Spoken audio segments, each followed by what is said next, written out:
Hey hi guys. ఏంటి బయటికి చూస్తున్నానని అనుకుంటున్నారా? టైం ఏమో చాలా అయింది. వాక్కి తీసుకెళ్ళడం లేదు గైస్. కొంతసేపు అయ్యాక తీసుకెళ్తారంట. ఈ లోపు టెర్రస్ మీద ఆడుకోమంటున్నారు ప్లాస్టిక్ బాటిల్స్ ఇచ్చి. ఏం చేయను గైస్ నా కష్టాలు.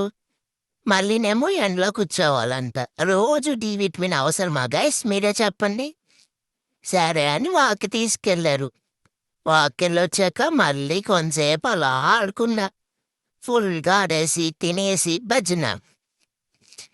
మా మమ్మీ ఏమో అస్సలు రావడం లేదు గైస్. నా ఫేస్ చూసారా ఎలా అయిపోయిందో మా మమ్మీ లేక? అయినా ఈ మమ్మీలున్నారే చెప్పింది చెప్పినట్టు అస్సలకే చేయరు. ఒక్కరోజని చెప్పి 3 డేస్ చేసింది గైస్. ఏం చేస్తాంలేండి. సరే గైస్, నెక్స్ట్ వీడియోలో కలుద్దాం. బాయ్ గైస్, నేను మీ జాయ్. ఇంతమంది చూస్తున్నారు కదా, ఫాలో చేసుకోవచ్చు కదా.